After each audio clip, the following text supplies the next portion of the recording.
कर लिए सब? कितना आया बताएं कि रहने दें? चलो देखो, चलो देखो, क्वेश्चन में आपके दिया गया है ना। क्वेश्चन में क्या बोला गया है? भूमि पर स्थित एक बिंदु से चिमनी का उन्नयन कोण 60 डिग्री है। पहले भूमि पर हम एक बिंदु ले लेते हैं और एक चिमनी बना लेंगे, ठीक है। तो ये क्या हो गई हमारी चिमनी, और इसका उन्नयन कोण कितना गिवन है? 60 डिग्री। ठीक, इसकी नंबरिंग कर देते हैं ए, बी और सी। यहाँ पे बीसी की जो हाइट है वो चिमनी की हाइट कहलाएगी। यदि चिमनी के पास से बिंदु का जो दूरी है वो कितनी दी है? 25 मीटर। तो आपको क्या बताना है? चिमनी की ऊंचाई बतानी है, यानी कि क्या बताना है? बीसी बताना है। क्लियर इतनी बात? तो हम क्या करेंगे, सबसे पहले tan 60 डिग्री, ये तुम्हारा हो जाएगा बीसी अपॉन कितना? A B, BC upon A B. और tan 60 की वैल्यू कितनी होती है? √3। तो जो बीसी है वो निकल के आएगा, ए बी की वैल्यू रखो जरा, इसमें कितना हो जाएगा? 25। तो बीसी इज इक्वल टू आएगा 25√3 मीटर्स, है ना।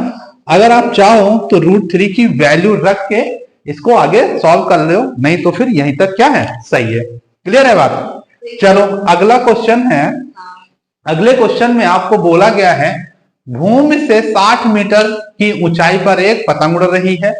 पतंग से लगी डोरी, हाँ क्या समझ में आ रहा है? एक मिनट रुको, है ना। चलो देखो, इस क्वेश्चन में, अगले क्वेश्चन में बोला गया है भूमि से 60 मीटर की ऊंचाई पर एक पतंग उड़ रही है। पतंग से लगी डोरी को अस्थायी रूप से भूमि के एक बिंदु से बांध दिया गया है। भूमि के साथ डोरी का झुकाव 60 डिग्री है। यह मानकर कि डोरी में कोई ढील नहीं है, डोरी कैसी है? टाइट है। डोरी की लंबाई निकालनी है, ठीक है।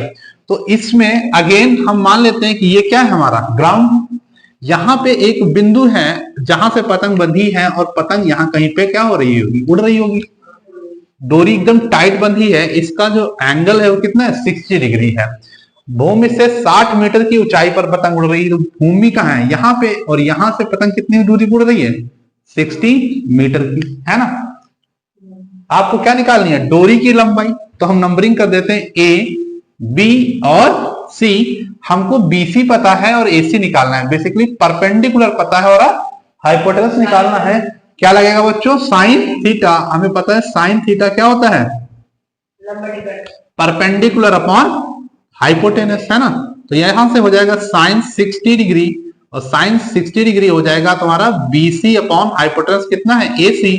और एसी की वैल्यू हमको फाइंड करनी है, क्योंकि एसी की वैल्यू ही हमारी लेंथ ऑफ दी कॉर्ड यानी डोरी की लंबाई हो जाएगी। क्लियर है इतनी बात? तो साइन 60 की वैल्यू कितनी होती है?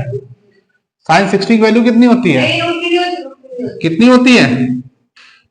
हाँ कितनी होती है? याद कर लो वैल्यूज।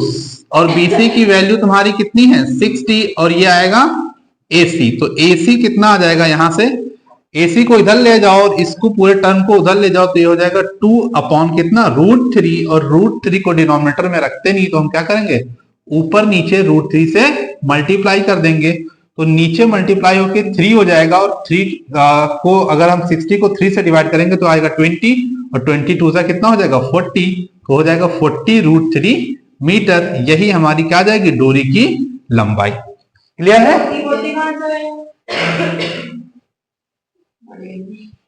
क्या कहां से आया? 40 कहां से आया? ठीक है, देखो 40 कहां से आया। यहां पे हमने चूंकि डिनोमिनेटर को जनरल फॉर्म में, डिनोमिनेटर में हम √3 को नहीं रखते हैं, ठीक है। तो √3 डिनोमिनेटर से हटाने के लिए हमने क्या किया? ऊपर नीचे √3 से मल्टीप्लाई करवा दिया। जब मल्टीप्लाई करवाएंगे तो √3 इंटू √3 कितना हो जाएगा? 3। और 3 से जब हम 60 को डिवाइड करेंगे कितना आएगा? 20 आएगा। अब ये 20 हमारा मल्टीप्लाई हो जाएगा 2 से, और ये कितना आ जाएगा? 40। और ये वाला √3 इधर आ जाएगा। तो जो इसकी डोरी की लंबाई कितनी आएगी? 40√3। अभी क्लियर है?